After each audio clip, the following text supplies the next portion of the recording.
Muy buenos días, mis estimados amigos, hermanos y hermanas de la Iglesia Confra de Toscana. Espero que esto los encuentre bien a pesar de las circunstancias en que estamos viviendo. Estamos aquí terminando una pequeña serie de mensajes sobre el libro de Habacuc, un profeta del Antiguo Testamento. El profe Fernando nos trajo el mensaje sobre el primer capítulo, el pastor Nicolás sobre el segundo capítulo, y aquí me tienen concluyendo con el tercer capítulo. No sé si ustedes pueden ver eso bien. Esta es una alberja, creo que así se dice, hay diferentes nombres para esta cosa. Muchos de nosotros nos encanta la alberja y otros no tanto, como mi hijo José Miguel. Pues hace varios años atrás, el Ministerio Deportivo que yo dirijo, enviamos uno de nuestros técnicos a Granada, España, justamente para llegar allá a un pueblo marroquí, árabes, musulmanes, con el Evangelio a través del balón de fútbol. Nuestro técnico se llamaba Duber Rojas, y él llegó allá y comenzó a relacionarse con estas personas, y todo fue con miras de llegar a Marruecos y establecer un ministerio deportivo allá. Pues en un momento dado las cosas económicas, financieras se volvieron muy difíciles para Duber y para nosotros, y llegó un momento cuando sencillamente no teníamos plata para enviarle, y Duber también, aunque tenía unos recursos, estaba bastante mal. Y una vez él me escribió y me dijo: Marcos, tengo una sola alberja en la casa hoy. Con esto voy a desayunar, almorzar y cenar. Pues él me lo dijo no renegando, no quejando, sino quería sencillamente que yo supiera de su situación. Pero Duber, a pesar de tener solo una alberja en la casa, mantuvo su fe y su compromiso con el Señor. Y pasado el tiempo se volvió a emparejar las cosas. Yo no sé si alguien está viviendo en tiempos de alberja o no hoy. Yo nunca he vivido una escasez de esas, pero sí he vivido tiempos de escasez.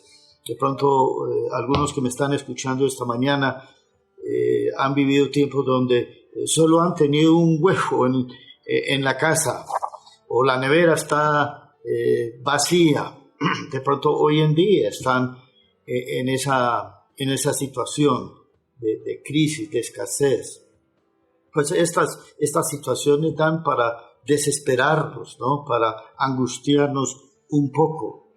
Nada menos esta semana me llamó un amigo y ellos dependían de unos alquileres de unos locales, y no les han pagado desde marzo, y están supremamente apretados, preocupados con cómo van a pagar las cuentas, ¿no? Y así, en esta serie de mensajes del profeta Habacuc encontramos más o menos la misma situación. El libro de Habacuc es un poquito diferente a los otros libros proféticos, en que en vez de el profeta ser un vocero de Dios hacia el pueblo, este libro es sencillamente un diálogo entre Habacuc y Dios. Y Habacuc, vemos desde el primer capítulo, se angustia frente a su situación y cuestiona la bondad de Dios para con él, frente a la injusticia, frente a la maldad, frente a la escasez que está viviendo. Habacuc vivió unos 600 años antes de Cristo. Como ustedes recuerdan en su historia de Israel, el reino del norte ya había sido arrasado por el pueblo asirio, y el reino del sur estaba bajo amenaza. Y entonces Habacuc dice en sus primeras palabras dice: ¿hasta cuándo, oh Señor, pediré ayuda y no escucharás? Clamaré a ti violencia y no salvarás. Habacuc está angustiado, desesperado por la situación en que está viviendo y pronto nosotros también estamos cuestionando a Dios y pensando, bueno, ¿dónde está la ayuda del Señor? Habacuc está en una prueba de su fe. Él cree en Dios, pero no sé, llega como a un punto de no confiar en Dios. Pero algo pasa en la vida de Habacuc, en su estado anímico, en su fe, porque comienza su libro, su escrito, con esa angustia, con ese desespero, pero termina el capítulo 3 que nos corresponde hoy con estas palabras, ¿no? Dice: con todo yo me alegraré en el Señor, me regocijaré en el Dios de mi salvación. Comienza deprimido, desesperado y termina prácticamente tirando una fiesta en nombre de Dios. Pues la pregunta para nosotros hoy en día, en estos momentos, es: ¿qué pasó en la vida de Habacuc? Que hubo esa transformación en su vida anímica, su vida espiritual. Pues Habacuc propone para nosotros que podemos vivir alegres, podemos vivir con gozo en medio de circunstancias y tiempos adversos. No tenemos que pegarnos la depresión, no tenemos que desesperarnos frente a las situaciones que estamos viviendo. Habacuc, en cierto sentido, volvió a lo que es la fe en Dios, lo que es la fe en Dios. Incluso el profe Fernando nos habló desde el primer capítulo sobre las preguntas de fe en medio de circunstancias adversas. El pastor Nicolás nos habló de la fe como base para vivir en medio de circunstancias adversas. Y ahora vamos a mirar esa fe que se alegra aún en circunstancias adversas. Pues yo encuentro aquí en el capítulo 3, más robando el último versículo del capítulo 2, 3 aspectos de la fe que como que Habacuc había perdido de vista. Y de pronto nosotros también hemos perdido de vista estos aspectos de la fe. Para Dios no es problema el desahogo, ¿verdad? No es problema el clamor, el clamar ante Él y expresarle nuestra situación y nuestro desespero. Pero pasado el tiempo, ¿verdad? Esa fe en Él realmente debe fortalecernos de tal manera que no seguimos con ese desespero, esa angustia. Él quiere que vivamos en paz, ¿verdad? Que vivamos con alegría la vida. 3 aspectos de la fe que nos llevan a alegrarnos en nuestras situaciones adversas. El primer aspecto de fe y esa transformación en la vida de Habacuc, yo creo que comenzó en lo que encontramos en el versículo 20 del capítulo 2. Dice así: pero el Señor está en su santo templo, calle delante de él toda la tierra. El Señor está en su santo templo, calle toda la tierra delante de él. Aquí tenemos el primer aspecto, creo yo. Es una fe que guarda silencio, una fe callado. una fe que en verdad reconoce quién es Dios. Y aquí es donde otra vez Habacuc comienza su cambio, ¿verdad? El Salmo 37:7 dice: confía callado en el Señor y espérale con paciencia. El Salmo 46:10 dice: estad quietos y sabed que yo soy Dios. Y Lamentaciones 3:26 dice: bueno es esperar en silencio la salvación del Señor.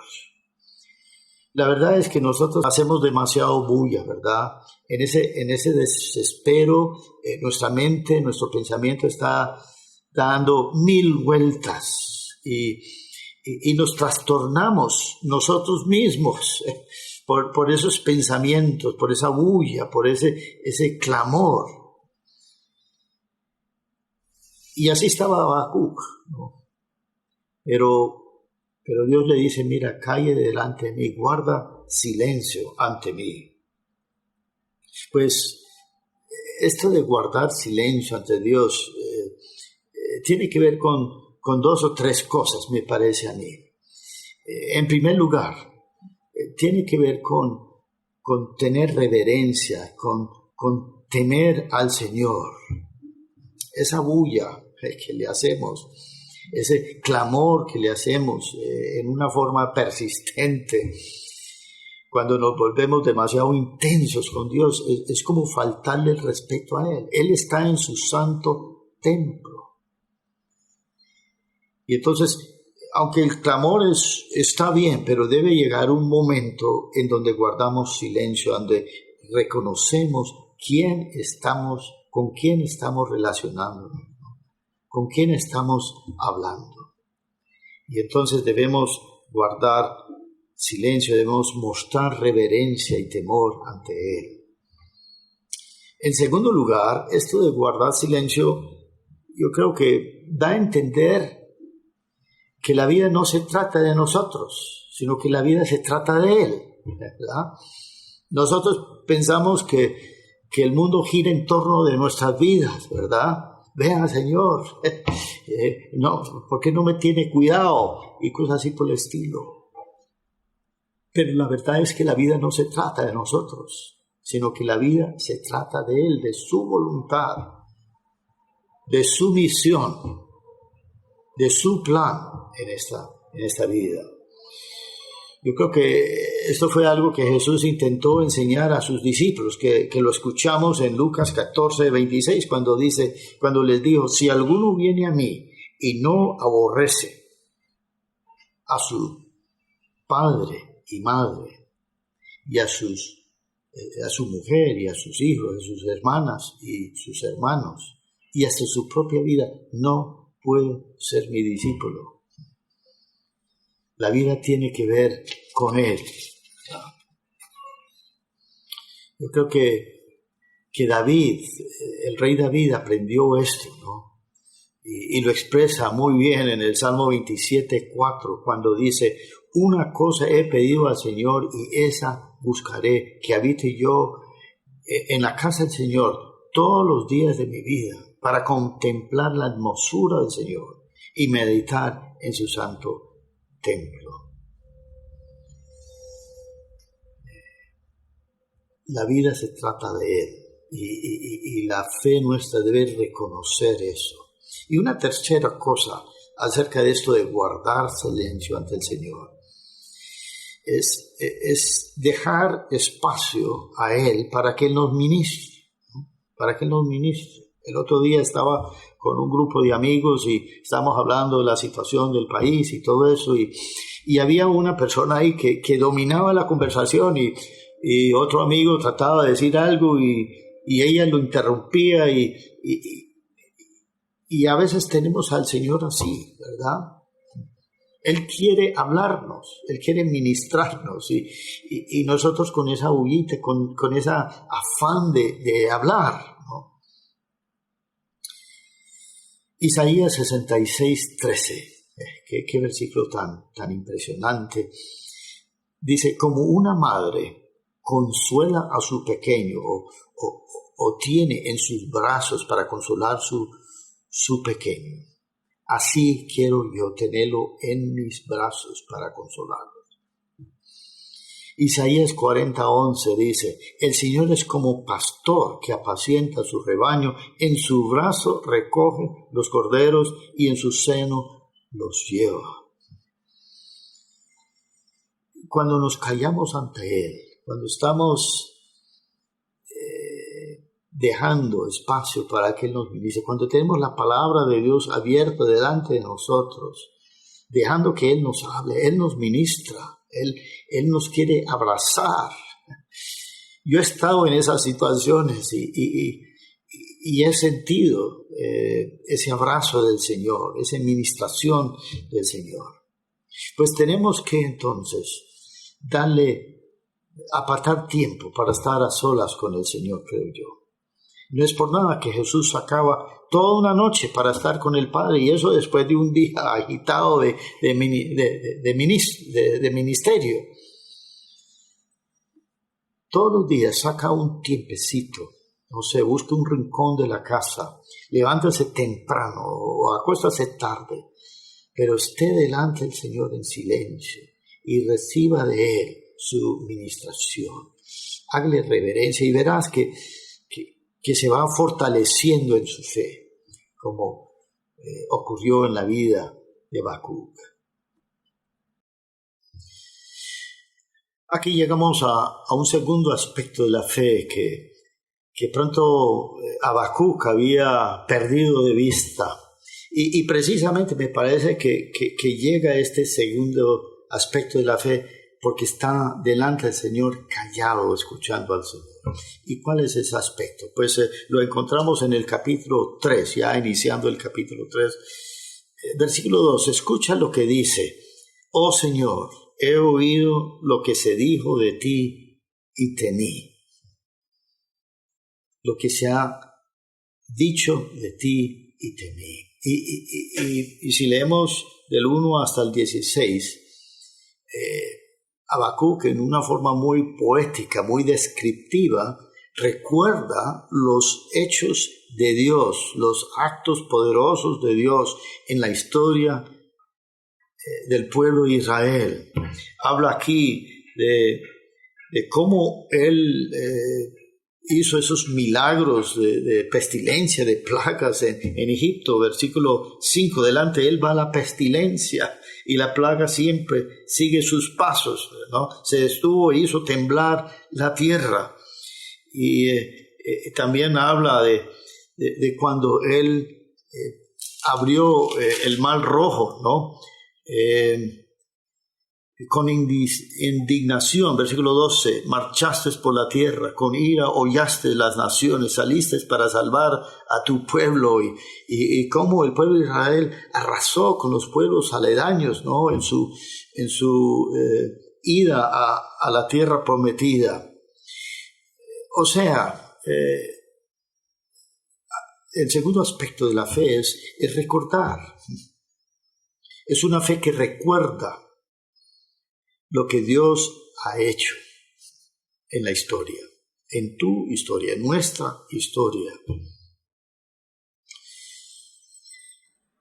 Dice en Jueces 8:34, y los hijos de Israel se olvidaron del Señor su Dios, que los había librado de manos de todos sus enemigos en derredor. Israel tuvo una memoria muy corta, como una especie de amnesia espiritual. Dios los libera de Egipto, los atraviesa por el Mar Rojo, hace caer maná y otras cosas, provee agua, y al momento se están quejando, se están queriendo devolver a Egipto, ¿verdad? Nosotros tenemos memorias muy cortas también, yo creo. Y entonces esa falta de memoria también contribuye al desespero nuestro. No es por nada que la palabra recordar se encuentra más de 350 veces en la Biblia. y que Dios siempre mandaba al pueblo de él a hacer altares de piedra para que ellos recordasen ese momento en donde él extendió su mano poderosa y para que las futuras generaciones también supieran, ¿verdad? Tenemos que recordar, es parte de la fe recordar, y yo les animo, pues, no sé si quieren hacer un altar de piedras, pero de pronto pueden escribir, anotar las veces que Dios les ha ayudado, ¿no? Desde el momento de tu salvación, ¿no? Y luego después, yo recuerdo, por ejemplo, un momento cuando me tocó irme para los Estados Unidos a buscar fondos para nuestro ministerio deportivo. Saqué como 2 meses para ir por allá a tocar puertas. Y vea, llevé más de 1 mes sin recoger un solo peso. Iba de iglesia en iglesia y todo eso. Y llegué hasta final, cuando ya me tocaba irme.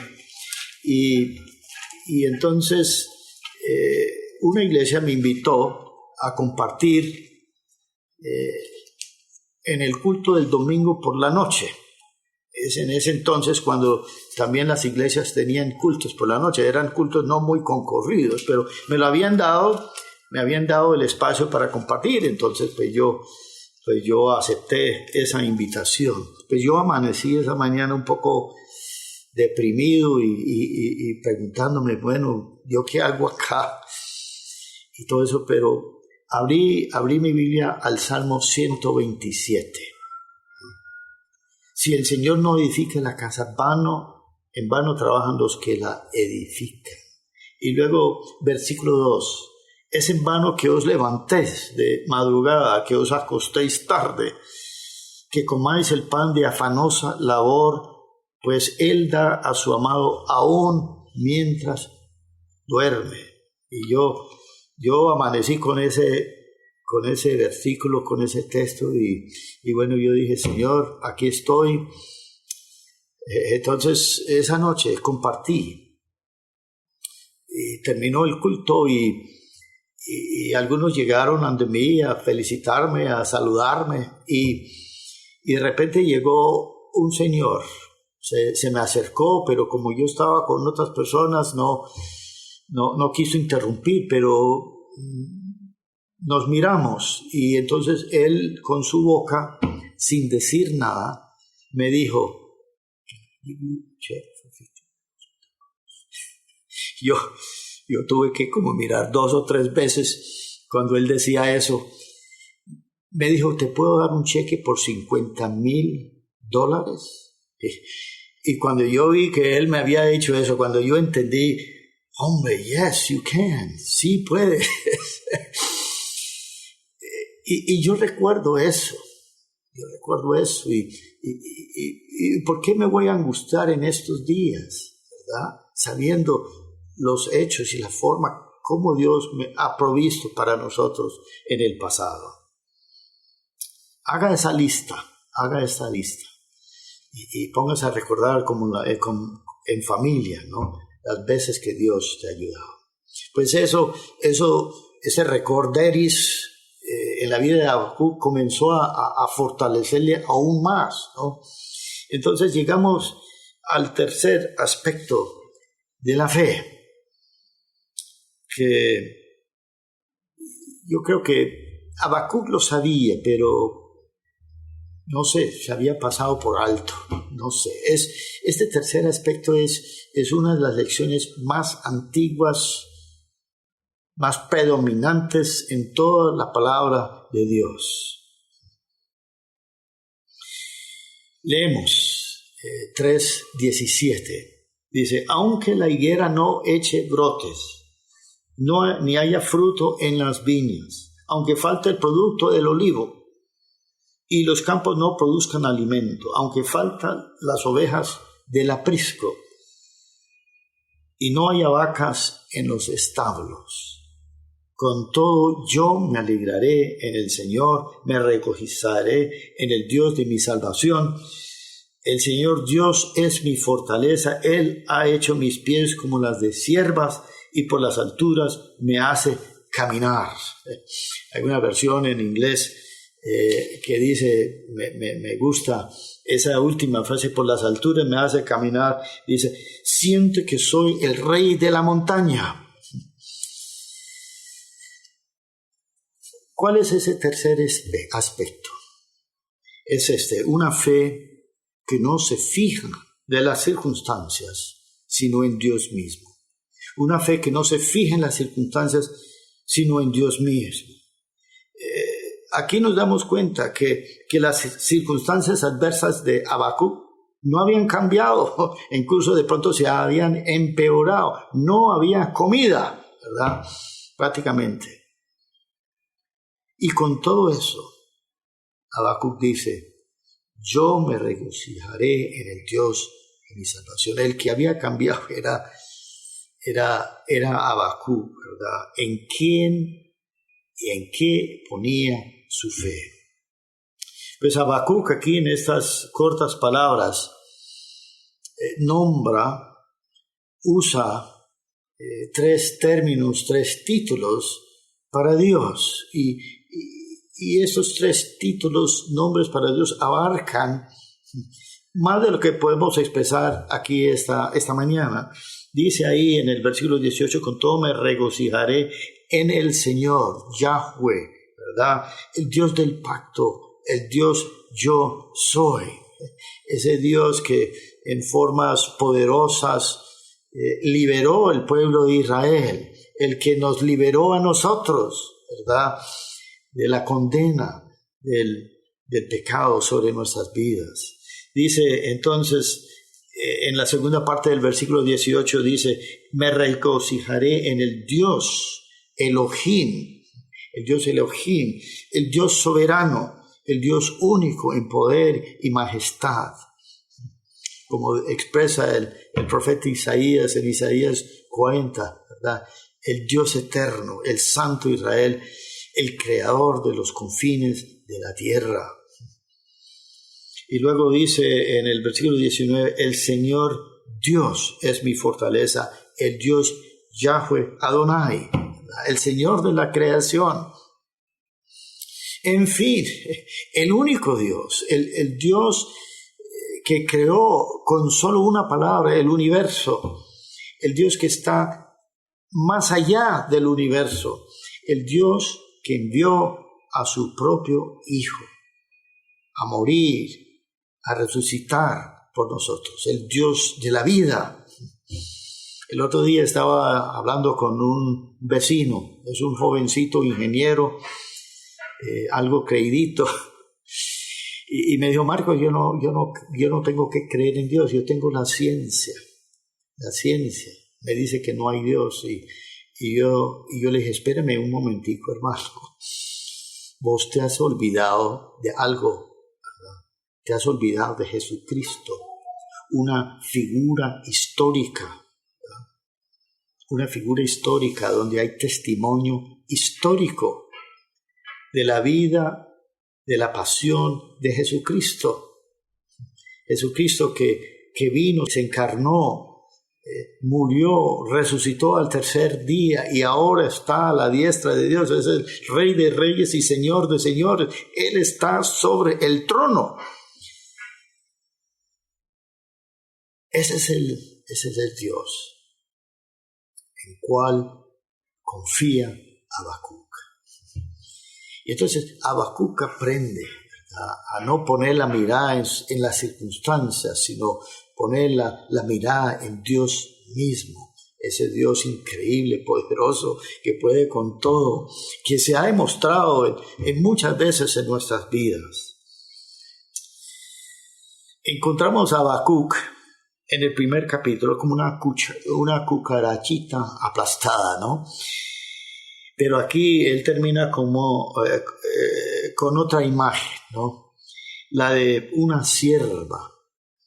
Ese animales que con mucha destreza pueden caminar, subir y bajar montañas, y por las alturas me hace caminar.